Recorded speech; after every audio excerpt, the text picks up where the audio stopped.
All right, next up is Darren Munn. So Darren Munn, Chartered Financial Analyst, lead portfolio manager at Camelot, and again, somebody that I have a 20-plus year relationship with. Going to be diving deep into the state of the economy and the market. So welcome up, Darren. Doesn't Nolan and the team look great? I mean, I love the outfits. Definitely, says one thing about Nolan and his team. I mean, certainly, especially Nolan. He's way more fun than I am. I mean, obviously, I just dress normally, right? He's better looking. He's taller, all that kind of stuff. But I have cute babies. So those of you that have been out before and heard me talk, I have a big family. Love to show a picture of the kids. This is our last one. Believe me, it is. Last one. He's number 11. He is 19 months old. This is Ezra, and he pooped in the toilet for the first time today, unassisted. So, woo! We'll definitely remember this day. This is the youngest three. These are the three my wife and I have had together. And you've seen pictures of them over the last few years. So they're 4, 2, and 19 months. So they're adorable. This is our whole entire family together. So it's really exciting to have a big family. Sometimes it's not so exciting, but anyway, it's definitely a blessing, and this is why we do what we do. I know all of you have family that you care about, and that's really why we're here. At Camelot, and I'm going to kind of fly through this, and I put together this presentation 2 weeks ago. We always have to prepare in advance because we have this thing called compliance, and they have to approve the presentation, and that can take a while. But I also gave this for the first time last week on Tuesday, and it's amazing how things can change. So I'm going to give this presentation pretending that I don't know what happened in the market over the last week, okay? We're just going to assume that I'm giving this presentation a week ago Tuesday, the day before the market peaked, by the way. So at Camelot, we have an investment philosophy. We believe that all investing is done for the purpose of generating a future stream of cash flow, and we believe the true value of any investment is the present value of the future cash flows. So that's kind of our underlying philosophy. Price matters. So if you pay too much up front, it means that your future returns are going to be less. We know that instinctively. If you go to buy a house, if you pay too much for the house, let's say it's a rental property, if you pay too much, your future returns are going to be less. The more you pay, the less chance you have of making money. So price really leads to risk.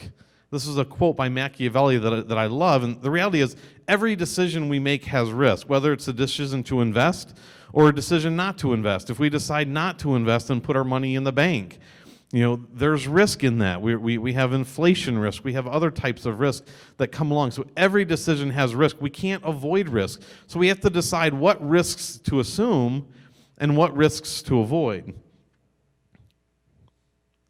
So this is something we were looking at over the last 6 months. We had some growing concerns over what was going on in the market, and this thing is kind of going crazy on me here.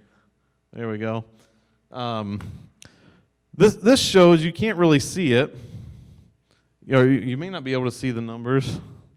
But based on these are a number of different valuation metrics, and so when we look at how the market was valued, obviously we'd had a great run in the market, but this is even just as of December 16th. But the valuations in the market were some of the highest we've ever seen in history. On a market cap compared to GDP or the economy, we are in the 99th percentile. Same thing with another metric, 90th or high 80th percentile for a lot of valuation metrics. So we had a lot of concerns about just the value of the market, because what we don't want to do, we don't want to overpay, which because that makes it really tough to make money going forward. This chart here is comparing the overall value of the market to the GDP or the overall level of the economy. It's often referred to as the Buffett indicator. This is something that Warren Buffett supposedly looks at. He's certainly talked about it at times. And you can see the green line, we actually exceeded the previous high, which came back in 1999. Anyone remember the late 90s? Tech bubble? I've mentioned it over the last year or two. We've been seeing a lot of similarities, and those similarities really escalated as we went through the last year or so.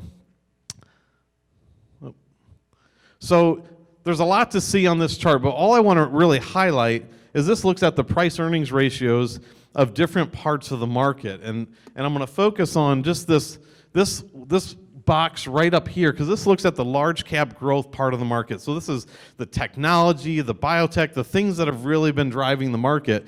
And the PE for that part of the market as of the end of the year was 23.1. So that's saying for every dollar of earnings, you have to pay $23.10 to buy that dollar of earnings. So again, you always want to buy low, right? The more you pay, the less return you have moving forward. Historically, if we look at the last 20 years, on average, the PE is 19.1. So you're paying about a 20% premium for those earnings compared to what you would have over the last 20 years. That to us was a bit of a concern, because it says, we're paying a lot, and we don't know that we're getting anything for it, because what we're not seeing is earnings growth. So this chart looks at earnings growth over the last 20 years or so. So we see what earnings have done historically. You can see here, these two lines are 2017 and 2018. So we had really solid earnings growth in 2017 and 2018.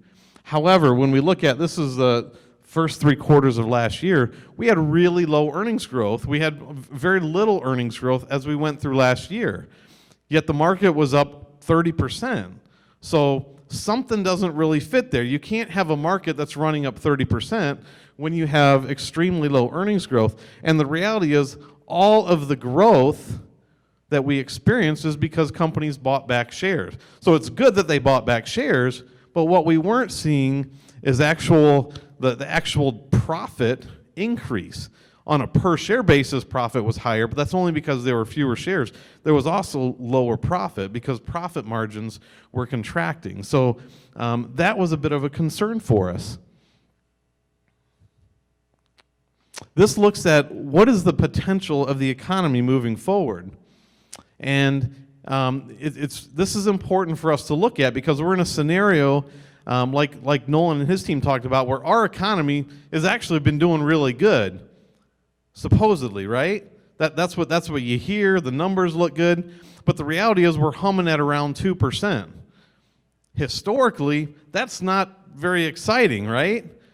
And we've talked about this in some of our past sessions, but the reality is when we look back historically, and let's just briefly touch on what does it take for GDP to grow? For our economy to grow, you need workers times productivity. So your growth in workers times the productivity that each worker can produce. And that's that's a simple formula for how much economic activity we have.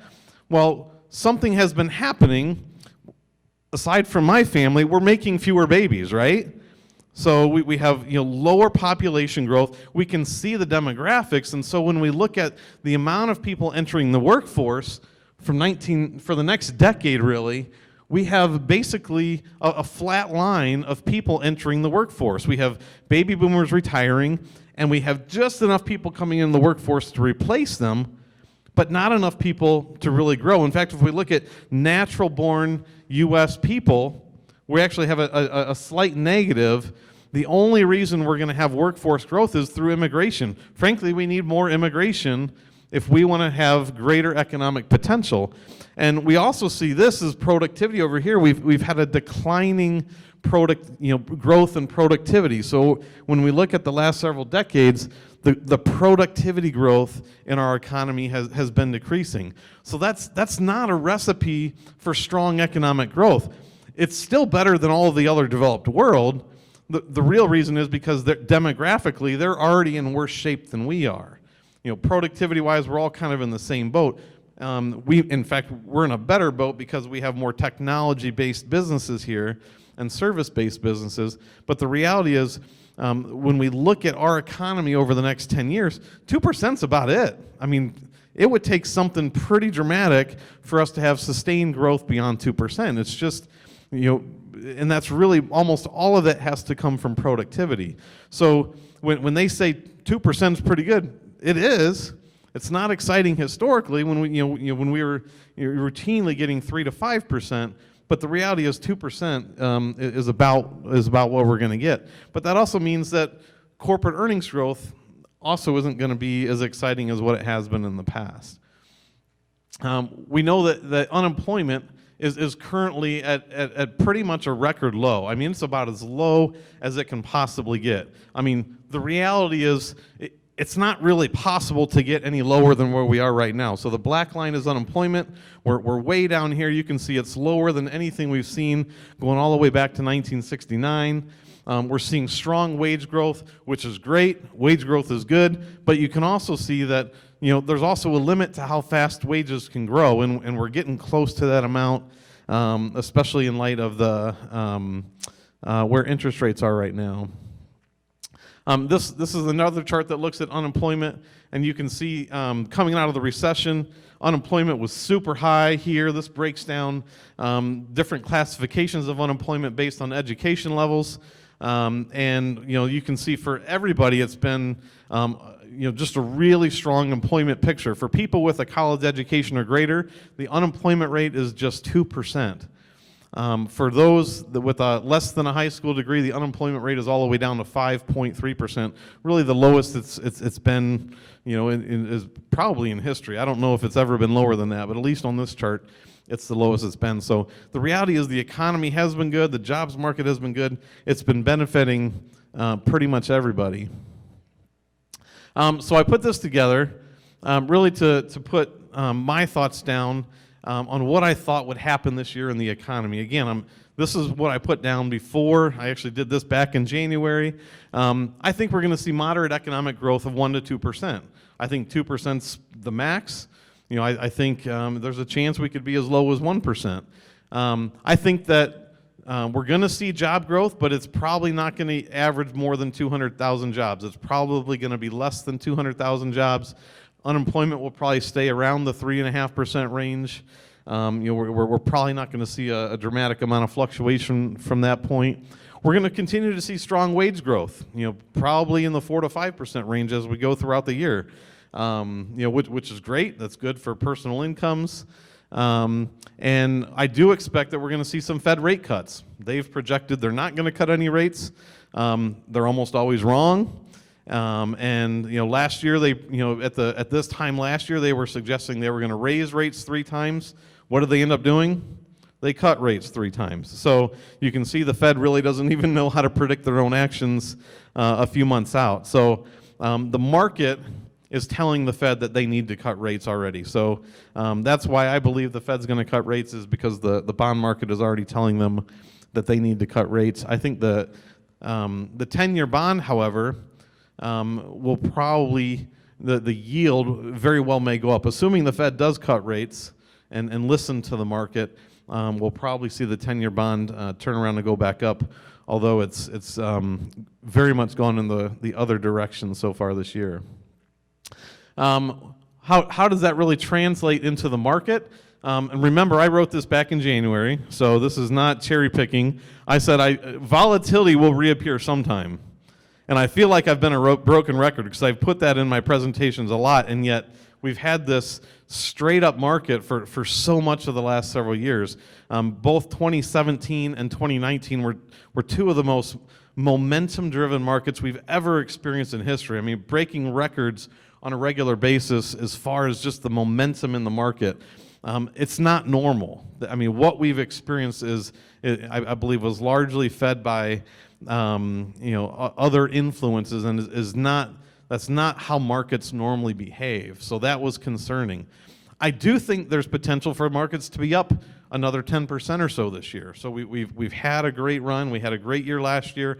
I think there's potential when it's all said and done for the markets to be higher this year, but I do expect the interim to be a little bit rocky.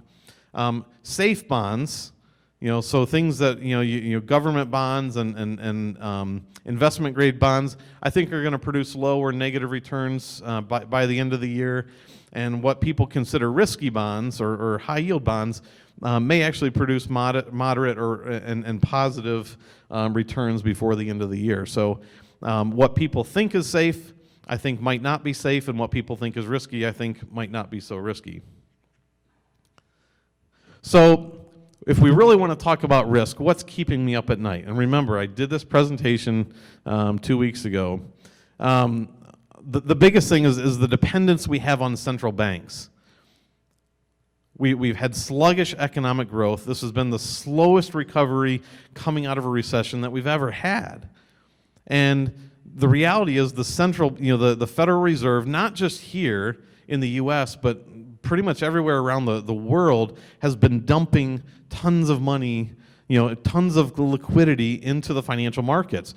When we look at the top 4 central banks, the US, the European Union, the Chinese Central Bank, and Japan, when the last recession hit in 2008, the total of those 4 central banks, the total assets they had on their balance sheet was $5 trillion. $5 trillion. Does anyone have any idea, if we just look at those 4, what is their balance sheet now? Any guesses? $20 trillion. In 10 years, we've gone from $5 trillion to $20 trillion. It's crazy, and you wonder why the market's been up so much in 10 years? I think that's a big reason why. That's a concern to me. It's kind of like, we have another problem here, especially in Ohio, sadly, and especially in Northwest Ohio. We have a problem with opiates. This is the opiate problem in the market. The market is addicted to liquidity injections by the Fed.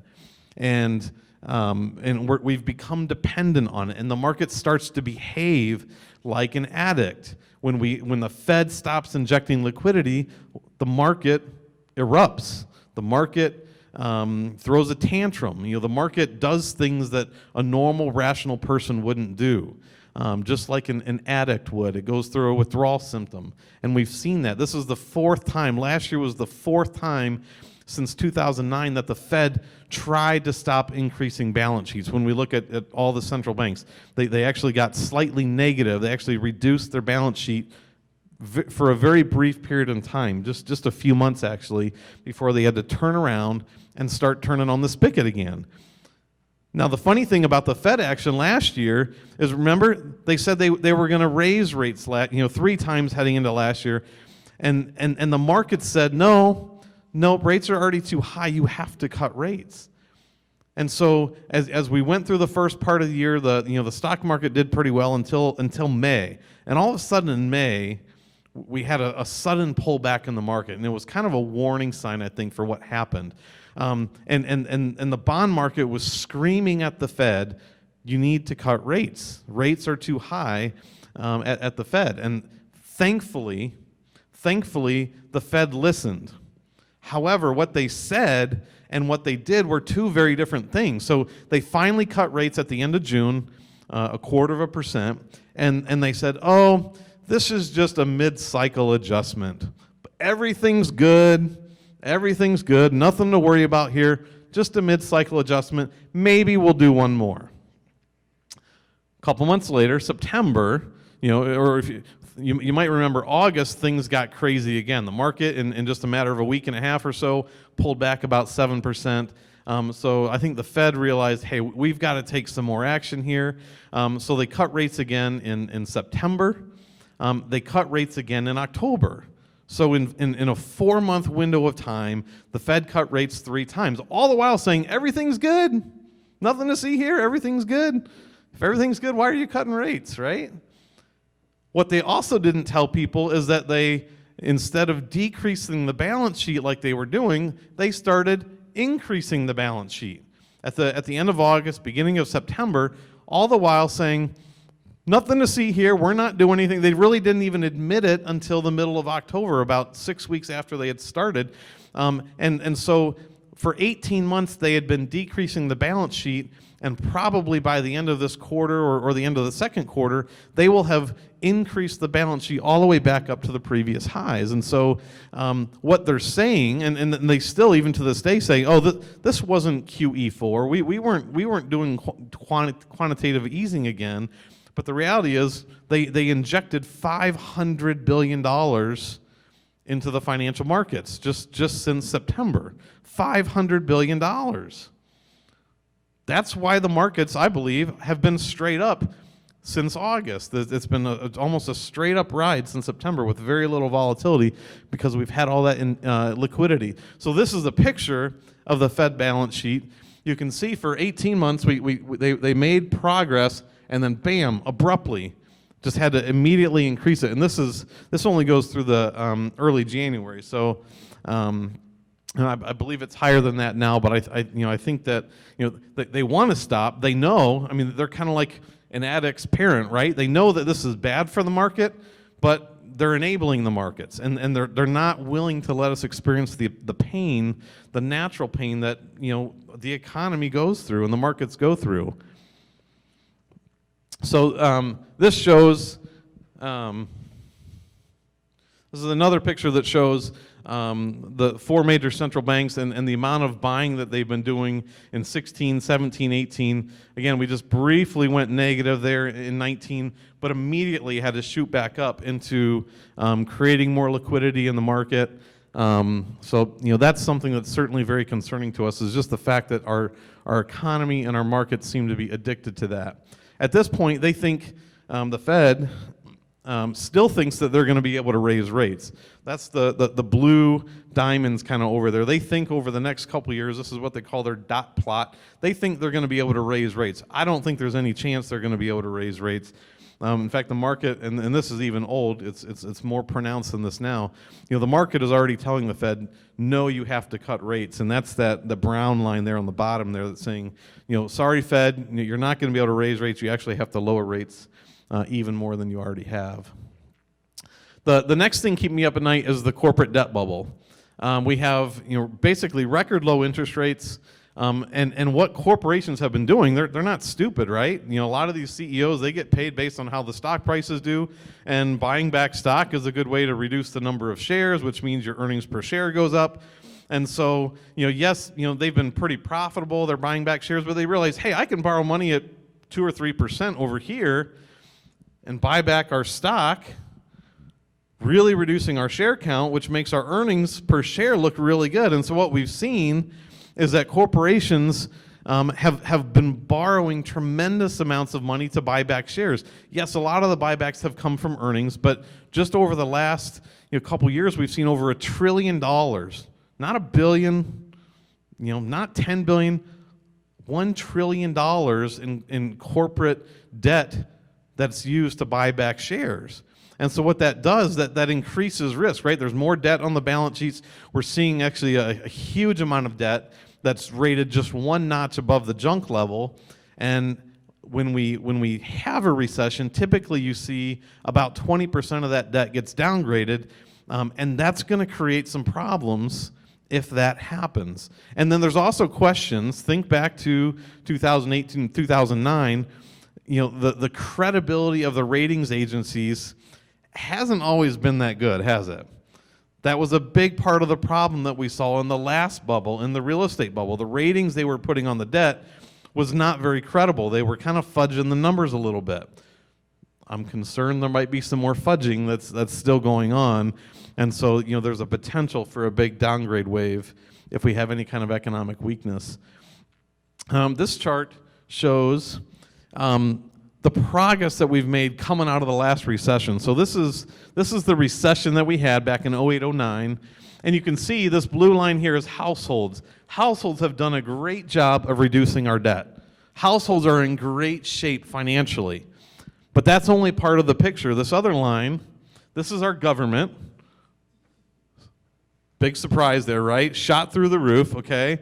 Massive government debt.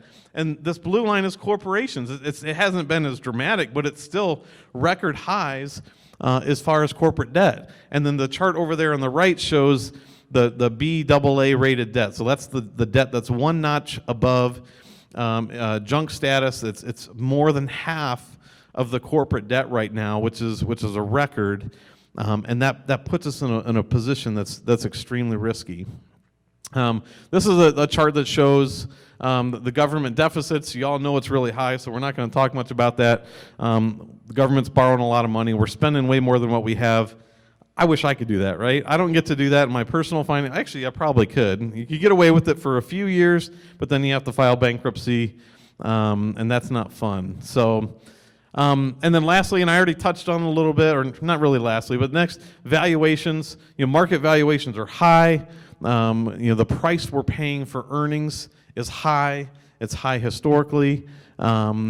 The earnings growth that's happening in the market is really concentrated in a handful of companies and sectors, and so you have companies like Apple that they've had really good earnings.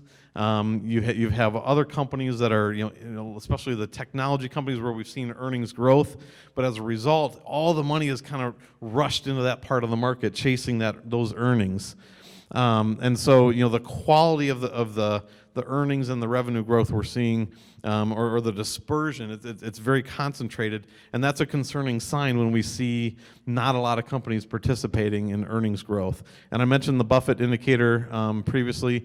This is the chart of Apple's PE ratio, and you can see here, and this was even just through, I think the end of the year or shortly thereafter, but it was way higher than it's been in a really, really, really long time. Apple's a great company. It's a company I'd love to own, but the price that people were paying for Apple earnings was extremely high, and you can see just even over since the beginning of 2019. It started 2019 here at about 13 times earnings, and was pushing 25 times earnings. So the PE ratio in Apple doubled in the course of a year. Just based on the increase in the market price. I don't expect you to read this. I put these in here. There are a lot of other concerns we had when we looked at what was going on underneath the market. The market leadership, the number of companies that were doing well in the markets was shrinking. The reality is, even though the market did pretty well last year, a lot of companies did not participate in that, and there were actually a lot of companies that were down last year. And so there were just a lot of signs we were seeing that when we look back historically, nobody knows what the markets are going to do in the short term. But when we look back historically, when these same things have happened, more times than not, it led to volatility in the markets. It led to a market pullback. And so all of that kind of was concerning to us. And the last piece that was concerning is just an overall level of complacency.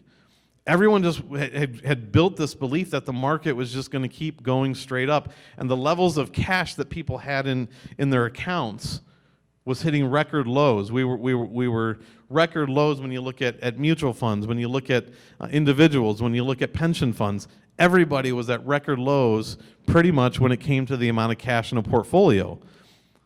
And you can see what happens when we have spikes. This was the financial crisis. All of a sudden, everybody sells and runs for the door. You see the cash level spike. But it was when you're at a relatively low level, that means there's not a lot of dry powder left to buy, right? If you don't have any cash, you can't buy, and so it makes it tough for the market to continue to sustain growth. So all that being said, we had very serious concerns, and we've had those concerns for quite some time.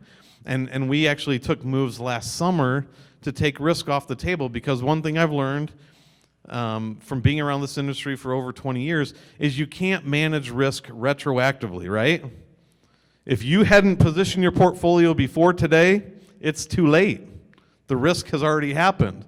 The market's down 13% from where it was a week ago, or a week ago Wednesday. And so you can't go back and retroactively manage risk. You have to take action before something actually happens. And what we're seeing is the pace at which the market is reacting to things is getting faster and faster. In fact, after today's action, one of the headlines you'll see is this is the fastest 10% drop from a recent high in the market in history. Does anybody know when the next fastest one was? 2 years ago in February. So the fastest 2 drops we've seen have been in the last 3 years, 2018, February of 2018 and February of 2020. Things are happening faster. It's very, very difficult to react to market volatility. You have to act proactively. But the problem is that can be very, very painful in the short term. This is a picture of the market that I took after today's close. We took protective action kind of back in here. We started seeing a lot of these concerns back in there, and they kept building. So, we looked really good right about in here, but then the Fed started dumping $500 billion into the market, and they cut rates a few more times, right? And then this happened. Look at that line. That's beautiful, right? To sit in there. All the while, we started seeing these concerns growing and growing and growing. And we're sitting there looking at each other and like, okay, something's got to give here. This is a setup for something that's not good. And when it happens, it can be very abrupt. And it's funny, again, I gave this presentation last Tuesday, and I said, my concern is that we're going to wake up, and before you know it, the market's going to be down 10 or 20%. I wasn't prophesying that it was going to happen that week, but it's literally started. The market peaked the next day. This is the peak on last Wednesday, the 19th, and the market is down 13% in just in a handful of days. So it's important. And believe me, though the last 6 months were probably the hardest 6 months of my career because everybody was questioning, why are you guys doing so bad? Why are you not participating in the run in the market? We had taken, we had a lot of money in cash. We had a lot of hedges in place. It was painful. Today was not stressful for me at all. It was wonderful for me. And I'll tell you more about that in a second. So what are our solutions? We've got a lot of solutions. As Nolan said, we've worked together for 20 years, and there's a few that many of you are already in, and I just want to give you just a real brief update. So Freedom Formula that Nolan mentioned, this is a strategy that we developed together with Nolan, that we manage. We actually developed this coming out of the last recession, and it's designed to protect you when things start to get ugly. But remember, like I said, you can't manage risk retroactively, and things are getting faster. We realize that. We made some modifications to this over the last couple of years after what happened. Certainly last, remember 2018, the fourth quarter of 2018. We've seen bouts where the market moves so quickly, and when you have a strategy that has stop loss triggers, it makes it very difficult to react.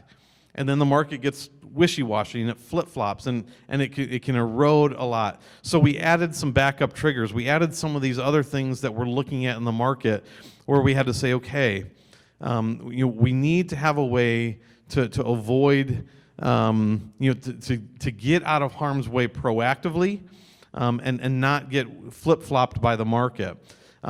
So we had to make some tough decisions as far as how to allocate things. We were 60% in cash coming into the year. Like I said, the fourth quarter of last year, everyone thought we were nuts, right? January, everyone thought we were nuts. First 2.5 weeks of February, everyone thought we were nuts. Now people don't think we're all that nuts, right? Now our numbers look phenomenal.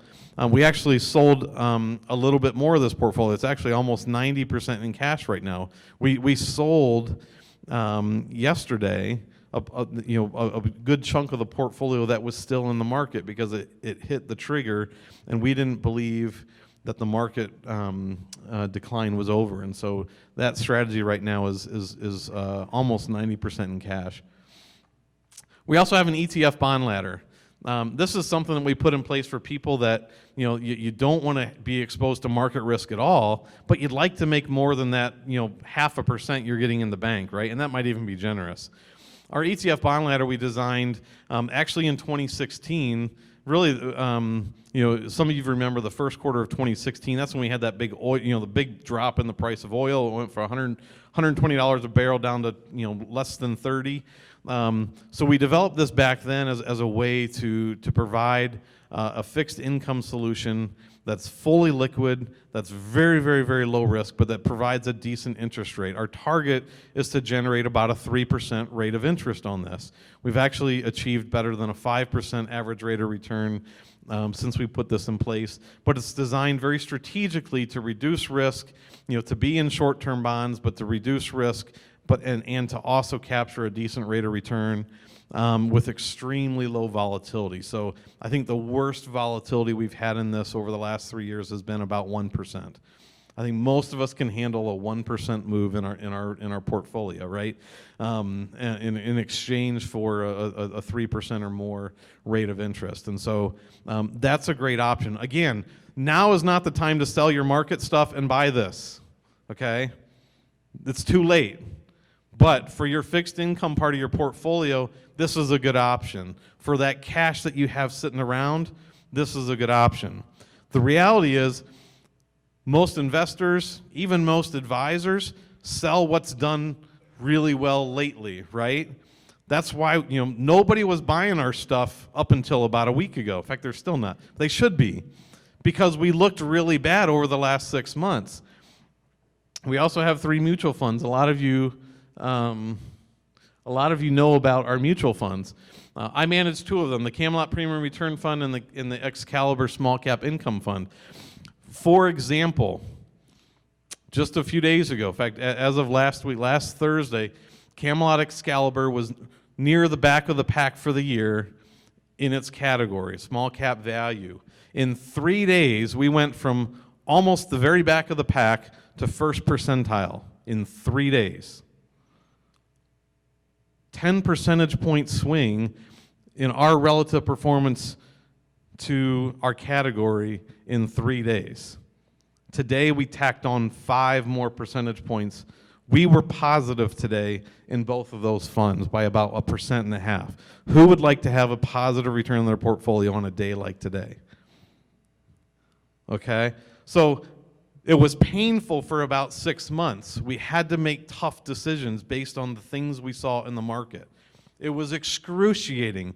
Even my own brother was questioning our stuff, right? My brother last Friday sent me an email, and my brother doesn't get excited. He's about as, as it gets.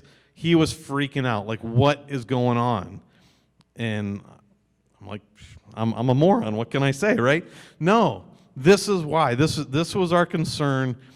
We have to manage risk proactively. This is going to create, I don't think this is over. I think there's more pain to happen, but it's going to create some great buying opportunities. We're going to see some bounces in the interim. We may see a bounce tomorrow.